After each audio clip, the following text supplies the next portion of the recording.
My name is Sally Warren. I'm a counselor on staff here at Forest Hill Church, and I work pretty extensively with children and families, as well as adults and couples also. And I'm joined here tonight by one of my colleagues and friends. Hi, everyone. I'm Pam Davis, and my big real job is as a professor at Gordon Conwell Seminary, where I teach in the counseling department. But I also work here part-time at Forest Hill, helping with consulting and counseling and supervising from time to time. So what a delight for us to both be with you tonight and talking a little bit about helping our children or children in our lives, whether it's your kids, your grandkids, your neighbors' kids, helping children navigate through COVID.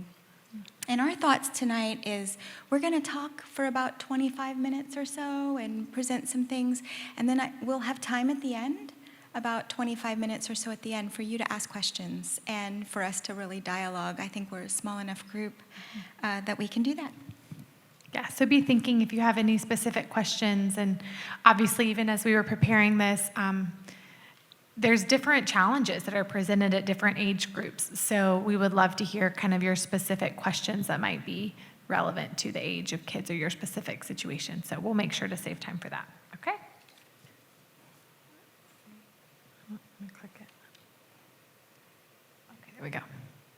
Okay, so you guys heard in the big group when Maria was speaking about the global pandemic is really a traumatic event. So when we think about that as it relates to children, we think about something called an adverse childhood experience. That's a traumatic event that happens during childhood, pretty much. Other examples that are not global pandemic of things that we would consider adverse childhood experience, or we call them ACEs sometimes in the counseling world, are a divorce, the death of a family member, any sort of life-changing event, something like a natural disaster, living in poverty, experiencing racism, being bullied, obviously a global pandemic. So anything like that we would consider an adverse childhood experience. And what we know about ACEs is that the more of them that you experience as a child, the greater chance you have of both physical and mental health types of issues. So we know that these sorts of experiences really impact kids, and we know that when they have more of them, they're more prone or at risk to both mental and physical issues, both in childhood and in their adult life. Right, and as we think about that, it's important because it starts with a small number of adverse childhood events. Like what we've discovered in research is that just three adverse childhood events will put a child at an increased risk for things like depression, anxiety, behavioral problems, problems in school. Just 3.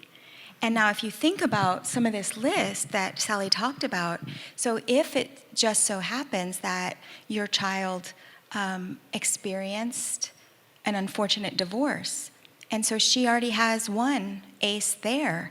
And then maybe, you had a really bad car accident, or grandma had a really bad car accident, or grandma passed away.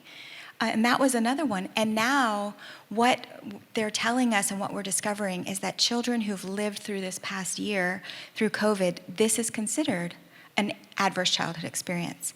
So what we see then is that our kids are going to be predisposed to having some troubles. Go ahead. And so since we know that COVID-19 qualifies as an adverse childhood experience, I think we really need to kind of expect that our kids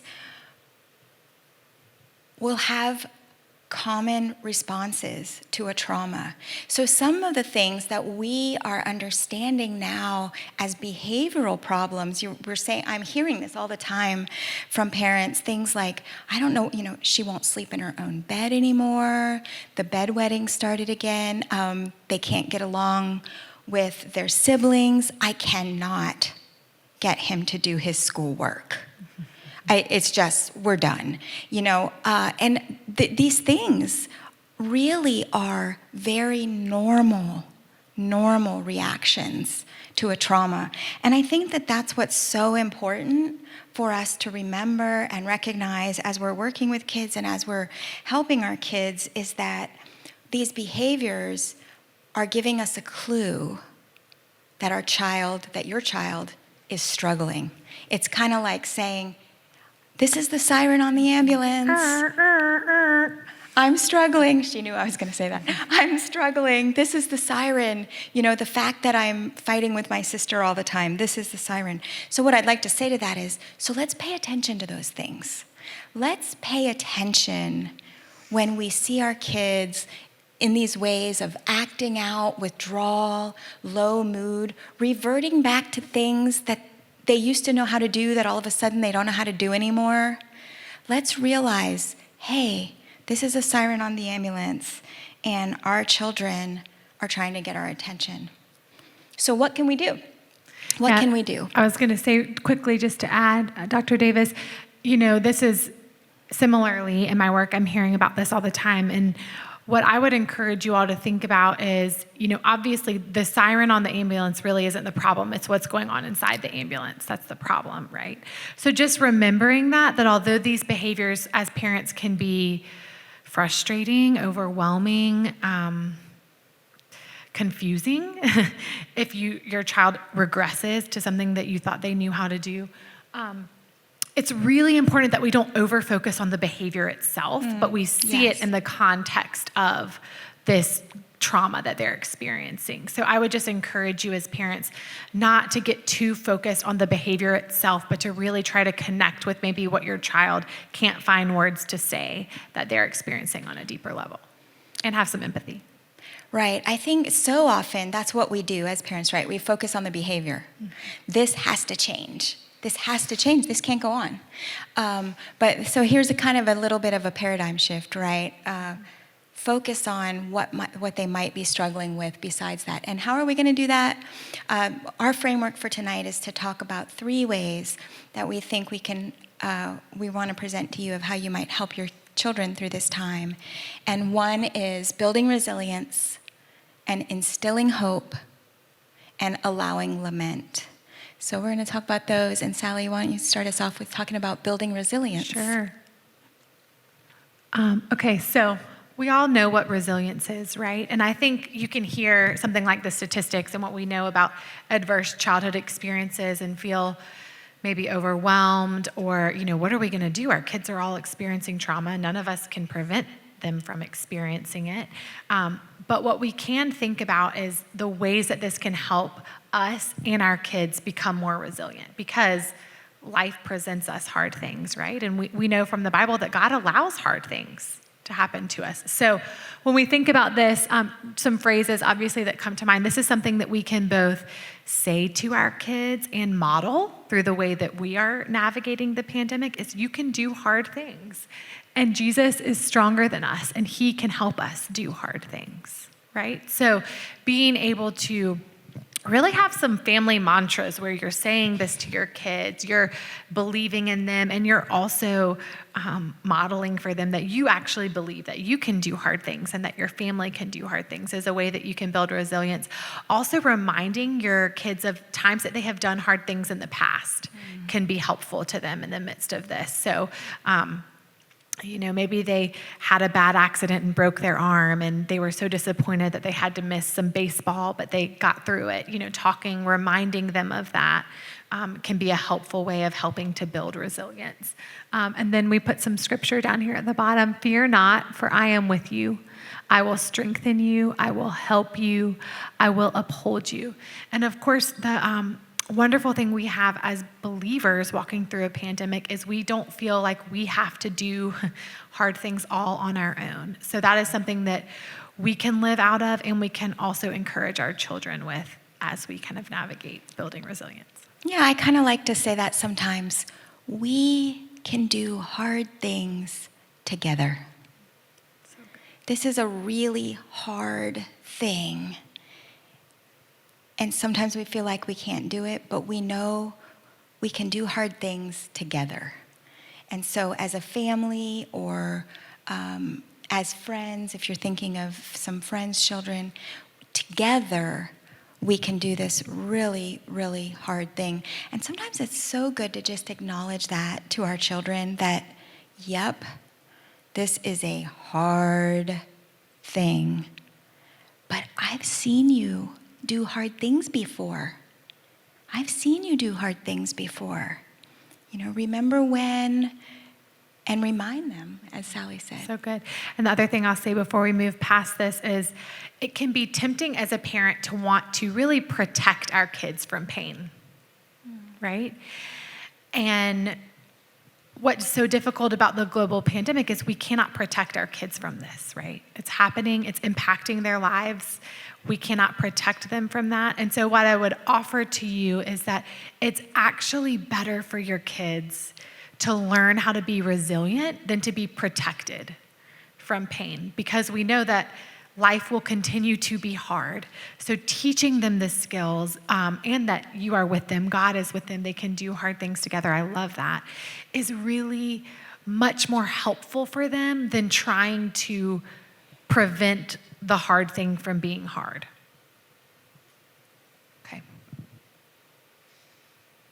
Okay, so another important thing that we want you guys to walk away from this with, in addition to building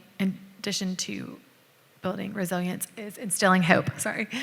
And the thing about hope is we kind of need it to be resilient, right? Hope and resilience are connected. We can be resilient because we have hope.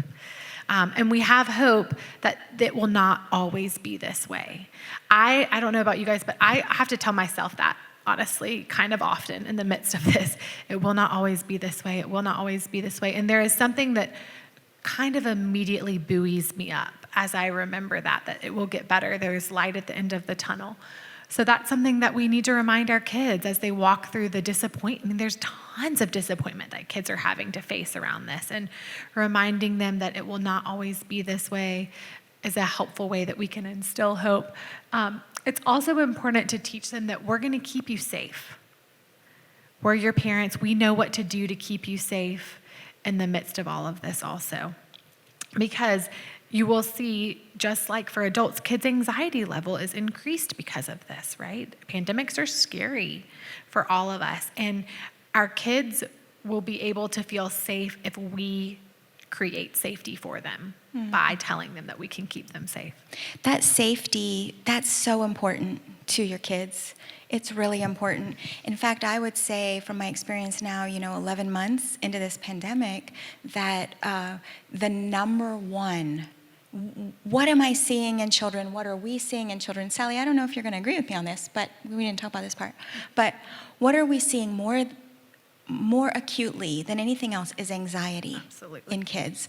Anxiety levels just in children who were already had a tendency or some sort of anxious edge. Those children are barely managing. And then children who previously weren't really anxious kids are anxious. And what we've discovered is that children are picking up on things all around, whether or not we think they are. And so this idea of even saying it as you're getting dinner ready, as they're doing chores, so not necessarily in a time when they're expressing, I'm worried that you're going to get sick and die, because they may not say that. But just this mantra, I like that way you said that, of, you know what? We know how to stay safe as a family. We're going to keep you safe. And pretty soon, this will all be over. It's going to go away pretty soon. And, now we actually have more capacity to say that, right? As we're watching different experiences with hope and the vaccine being available and some schools reopening. But this idea, if you can, as a parent, as a grandparent, instill in children of, yep, you're safe, you're going to be safe. We know just what to do to keep you safe. And I love this Bible verse, and the God of all grace, who called you to his eternal glory in Christ. And this means so much to me right now. After you have suffered a little while, will himself restore you and make you strong, firm, and steadfast. This is the truth of God's word. And if we can pass this on to our kids, after you have suffered a little while, he will restore you. And God's promised that. He's promised that for you. He's promised that for your family. And we can hold on to that. And the best way that we can teach our kids how to hope is to have hope ourselves. Yeah, can you say a little more about that? Yeah, well, I think that we don't realize, and we'll get to this a little bit later, that our kids are watching us. And they're taking their cues from us. And so, if you say, I know just what to do, how to keep you safe, and we can have hope, but they see you frantically watching the news and, having all these anxious conversations that you think you're having behind closed doors. I tell parents all the time, you'd be surprised how much your kids are picking up on and understand. And even if I have a 1-year-old, and, you'd be surprised that he already has those mirror neurons. He understands and can pick up on more than I can ever give him credit for in terms of how I'm doing, whether I'm functioning out of a posture of anxiety or hope. So just remembering that so much, we can say the right things all day long, but so much of how our kids will respond is going to be directly correlated to what we model and how we are able to function. And it's a good reminder to all of us that we're all around kids, whether you're a parent or not, and that the best gift we can give them is learning how to have and hold on to hope ourselves. Yeah.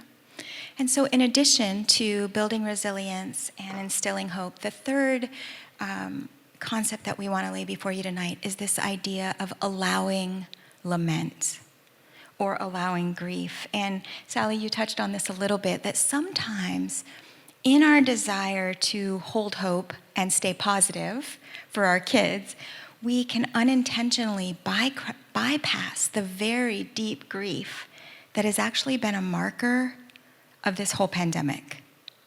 So much sorrow.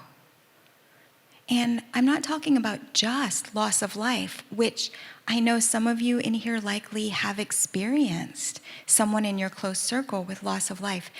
And those losses are really well identified. But I think our children and our families have experienced far more losses and far greater sorrow than just loss of life. Because they've experienced the loss of rituals. They've experienced the loss of every Tuesday and Thursday I went to play t-ball or soccer. They experienced the loss of grandparents coming for Christmas. They experienced the loss of going to summer camp. These are the loss of rituals that I will say for your child, I'll say again, so much sorrow. And I want to encourage you tonight not to skip over that sorrow, because this is actually such a biblical concept, the concept of lament and the concept to allow grief to kind of stew for a minute, to allow your children a space to say, yes, this is super duper sad, and it's sad for me too, and I'm so sorry. And key to this is, instead of thinking about grief and hope, or lament and hope as opposites, let's work on helping our children integrate these two together, because actually they go together. In fact, we could even say that lament is married to hope. Hope is married to lament. You see them often together. So how can you do this practically? You're like, okay, what does that look like? Here's one practical idea. Create a storybook with your kids. Create a storybook about their experiences. And this works all the way from the little ones all the way up through teenagers, actually. Have them create some kind of journal, pictorial journal of, what was Christmas like before the pandemic, and what was Christmas like now? What was going to school like before the pandemic? and what was going to school like now. Now, certainly, your kids can tell you that in one statement. Yeah, we used to go and, we would have recess and we'd have fun, and now we just sit at the computer all the time here at home. Or now we have plastic in between our desks, depending on, some children have gone back to school. But actually have them draw that. Have them draw some pictures, and because there's something about the allowing that creative part of your brain to mingle with that logical part of your brain. And when kids talk, it's just that logical part. Yeah, school's so boring now. It's just in front of the computer. But having them draw it allows those two parts of their brain to work together and create some healing for them in that. And the reality is that as we allow kids to hold grief and hope together, so what do you think school's going to be like when you start 5th grade next year? Let's draw a picture of that. So now you've done past, present, future. Let's make a storybook of how this might change again. What happens when we do that is we help our kids integrate these experiences. And this to me is all over the Gospels, actually. I mean, is it not actually the central message of the Gospel that death and life live together? First death, then life. First great suffering, then great glory. First pain, then joy. And so this concept of allowing our children to grieve, allowing lament as a way of building hope can really be transformational to your family. It's so good. I was just thinking, we probably should have had allowing lament first, right? Because kind of what you were saying, and I would offer to you guys that it's probably unhelpful to jump straight to building resilience and instilling hope if we don't first pause and give them space to be sad and lament. So I would just offer that to you, that, instead of, wait, but we want you to know that you can do hard things, that we have to first acknowledge that it's hard and that it's okay for it to be hard and that it's okay to be sad. I tell kids a lot of times, you don't have to like this. It's okay. And there's a freedom that comes, I think, for them when an adult in their life gives them permission to be sad about something and to make space for it. And again, I keep going back to this, but that really requires us being comfortable with that, right? That we have to be comfortable with this being sad, and we have to be comfortable with them being sad without rushing to fix it, make it better, because in some ways we can't. So I think that's great, and just wanted to kind of put an asterisk by that. Okay, so just to reiterate, we probably all know this, right? But children are great mirrors. They will respond and act similarly to how we do as their parents and as just loving adults in their lives, okay? So what I would like to say first about that is, and I've told parents this a lot throughout, really this is true anytime. I would say it's maybe even more true during the pandemic, but that you have to put on your own oxygen mask first. And none of these things we're talking about, we can do well for kids if we're not in a healthy place ourselves. So being able to be aware of that, having grace and empathy for yourself, that not only is your kid experiencing an adverse childhood experience, but you are also experiencing trauma as their parent, and having to figure out how to navigate that, navigate your own hard things, as well as walking your kids through their own. So pause, put on your own oxygen mask first, and whatever that looks like for you. It might look like asking your spouse to give you just some quiet time, because I know so many parents have said, I just have even less margin now. My kids are always in our house. I just don't have the things that we normally had in life that gave me time to do things for myself. So I would encourage you, if that's you, to work hard to fight for time to take care of yourself, because that may be the best gift you can give to the kids in your life, is that, the things that will help you be healthy. So put on your own oxygen mask first. Be aware of your own anxiety, your own senses of sadness.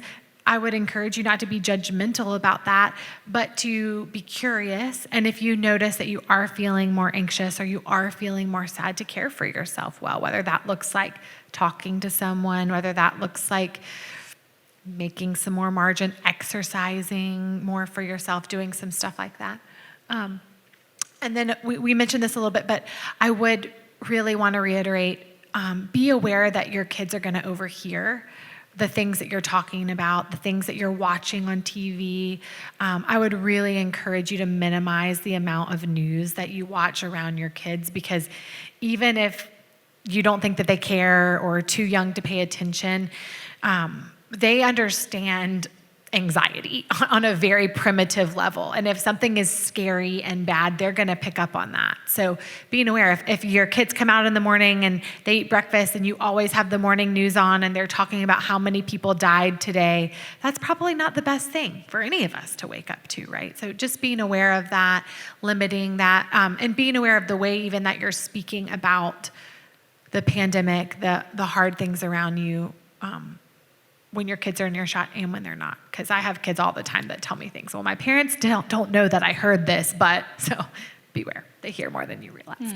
And then again, remind your kids that they are safe. And I love what Dr. Davis was saying, that in a way that just kind of becomes a normal part of your rhythms of life, that they know that you're a safe person, that you know what to do to keep them safe. And that the things that we're having to do to stay safe, that they create safety and that they don't create feelings of anxiety with our kids, right? Because it can kind of go both ways. Oh, put hand sanitizer on, Are we saying it like that? Or are we helping show them, hey, one way that we stay safe is we put on hand sanitizer after we've touched a doorknob, right? So reminding your kids to keep them safe and modeling, you feel safe and you know what to do to keep them safe.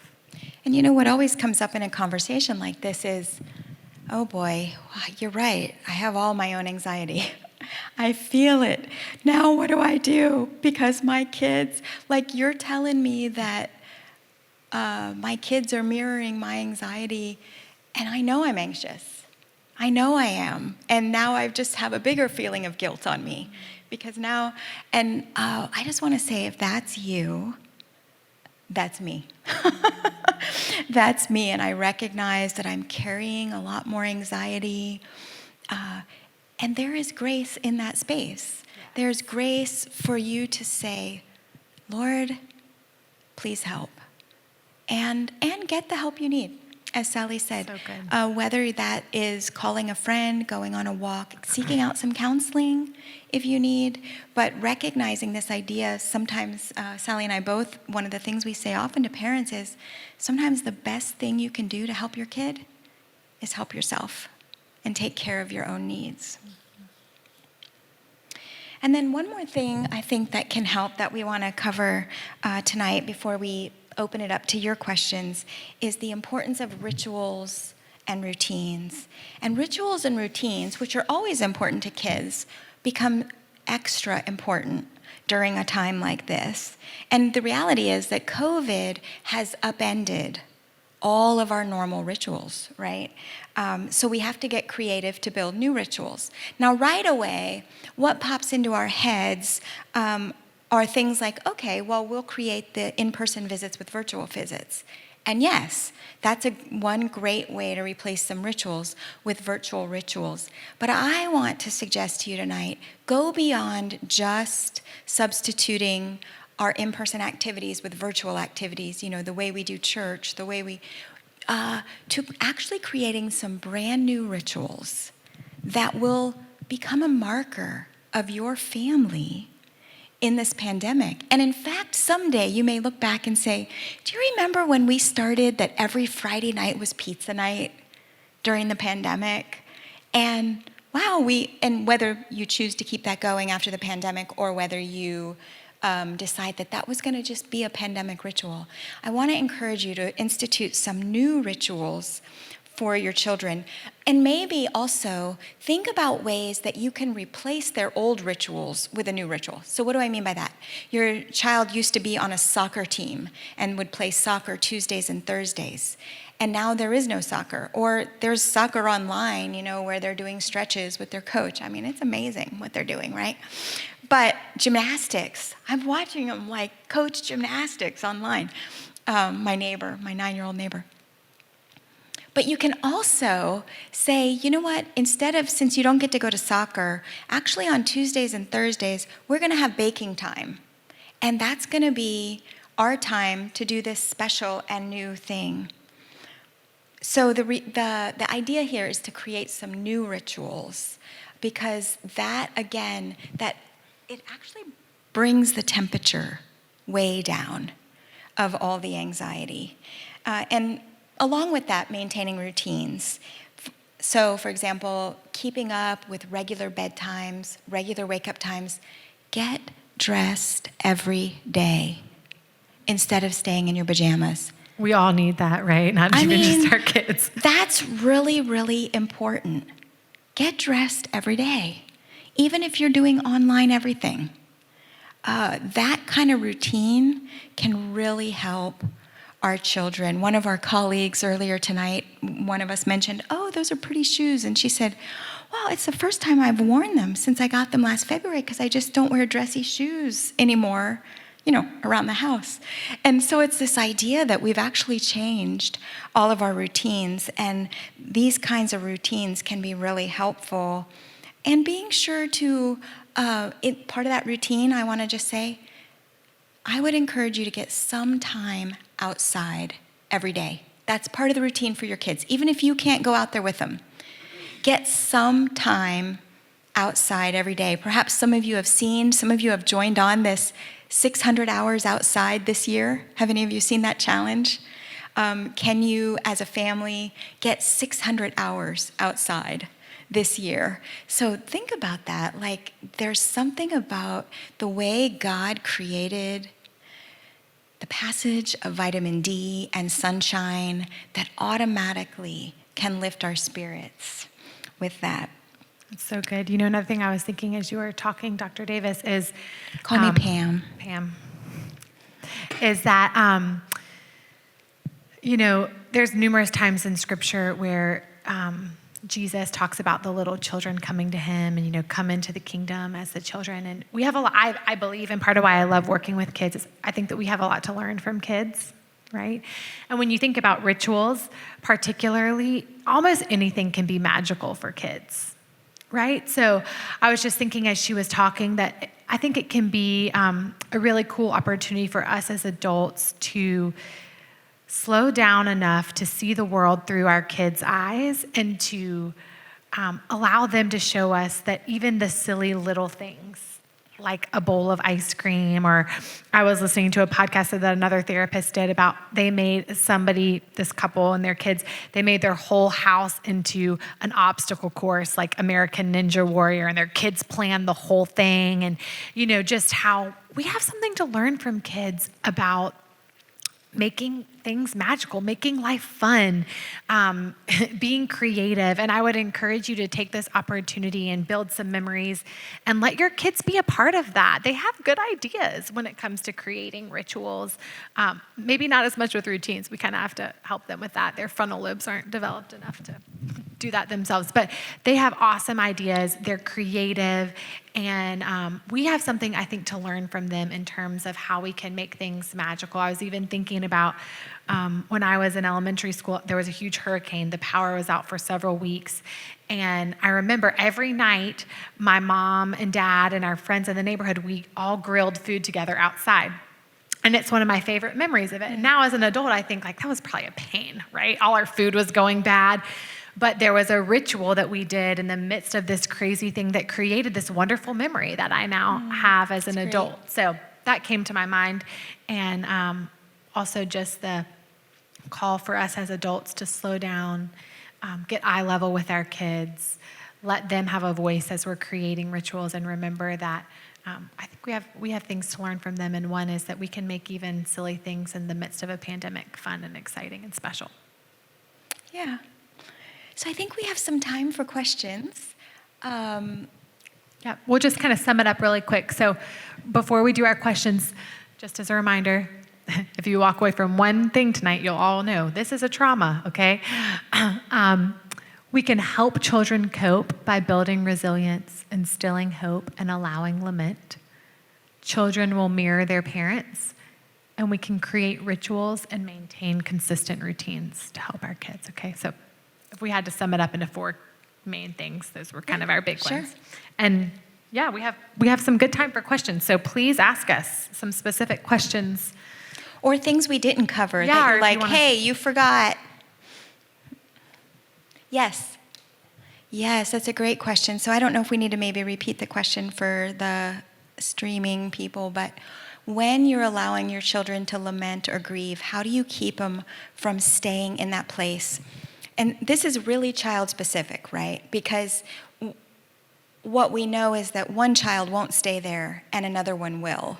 That it's just personality. But what I like to suggest in those, for those kids who kind of have that tendency to stay in that place, is to talk about, okay, let's take it out of the box right now. You can even have a box called our grieve. Container. Take it out, and we're gonna.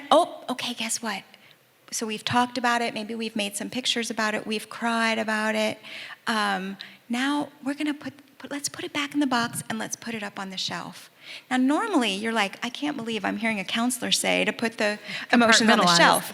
But here's why.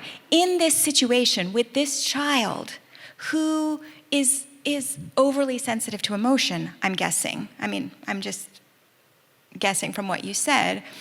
Actually, that child doesn't have a problem accessing emotion. That child has a problem putting emotion away. So for that child, we want to teach them, you're actually in control of it. You can take it out when you need it, and you can put it back when you need it. Because for that kind of child, I know you already know how to access it, but you don't know how to put it away. So I'm going to help you. Let's put it back in the box for now. And guess what? We can take it out again tomorrow if you need to. Okay, so kind of the other end of the spectrum, a 13-year-old boy who, when you ask him how he's doing, I'm fine, Mom, is more of the response that you get. And you're curious, how do you kind of help him deal with whatever is in there? Because we know it is hard. Well, I would say a couple of things.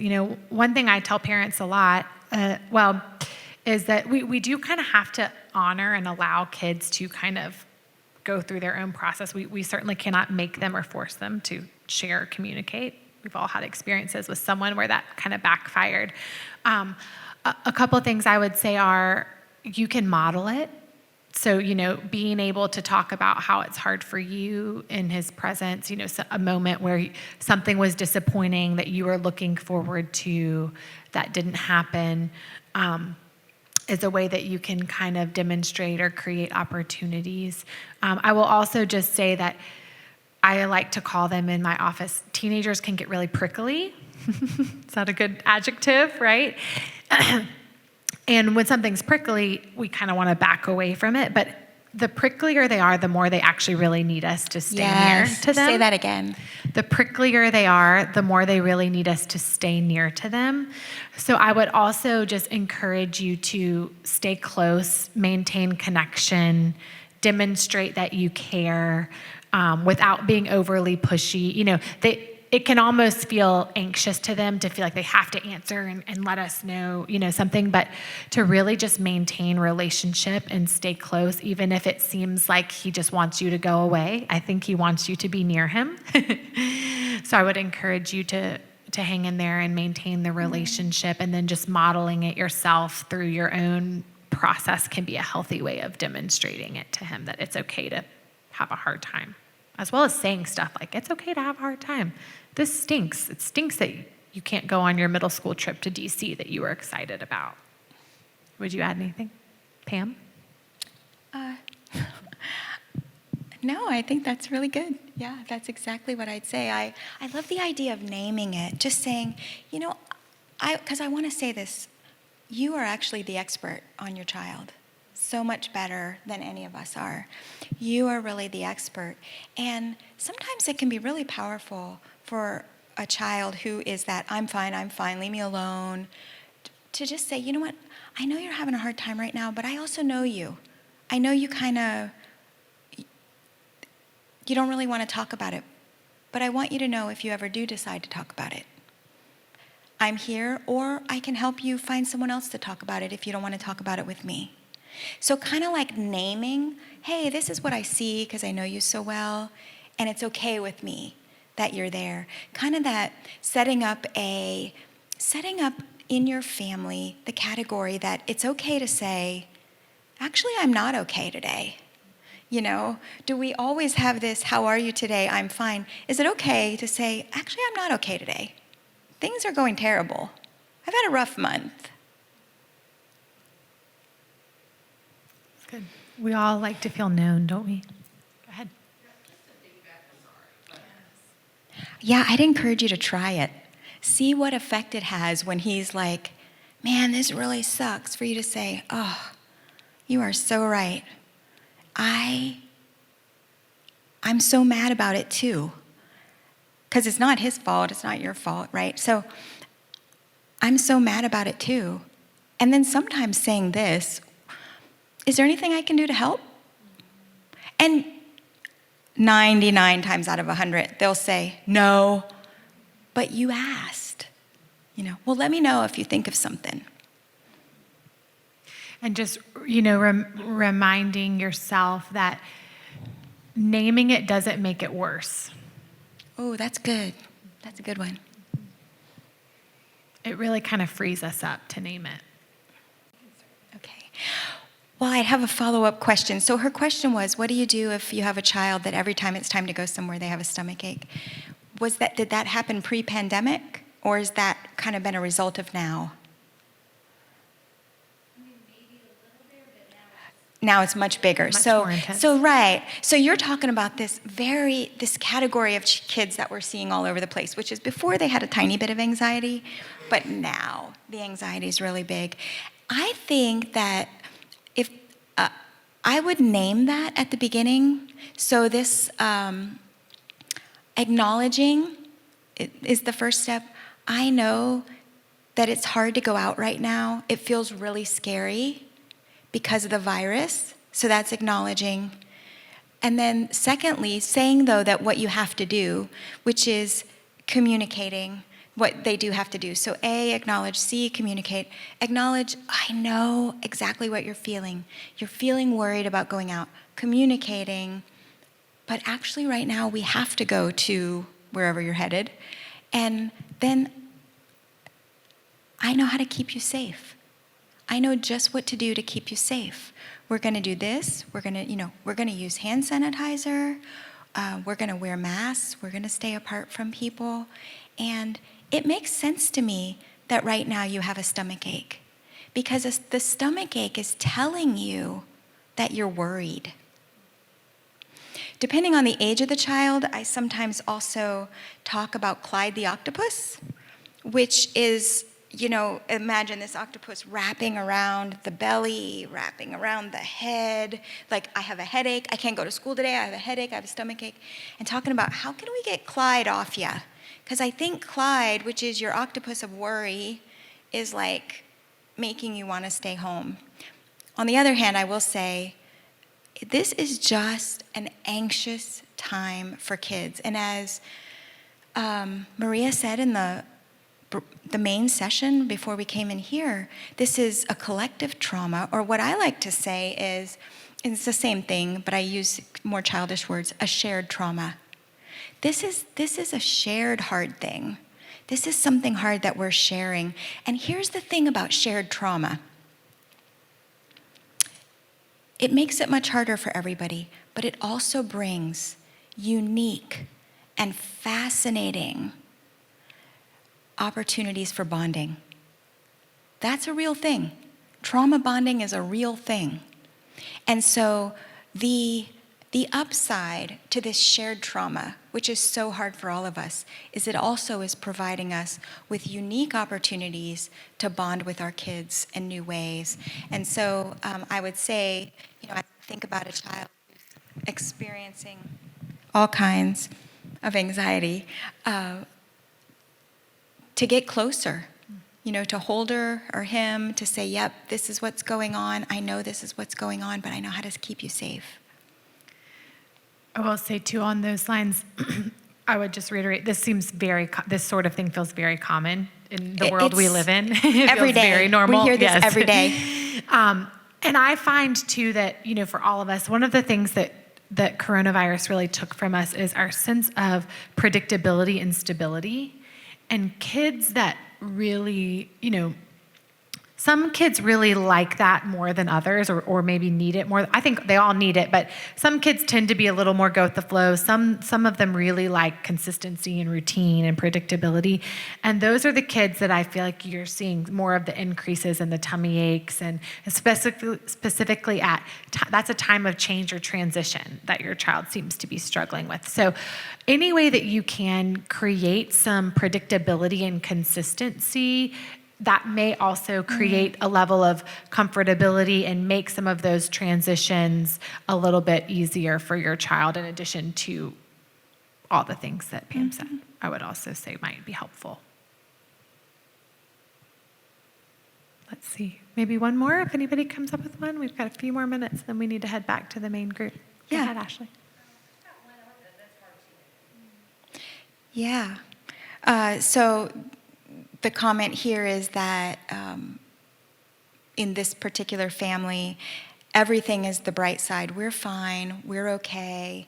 And sometimes, and looking to the bright side only, sometimes that is, at least for me, in my own life, I think, that is usually a very thin veneer of I'm saying the right thing because it's all I can do to hold on.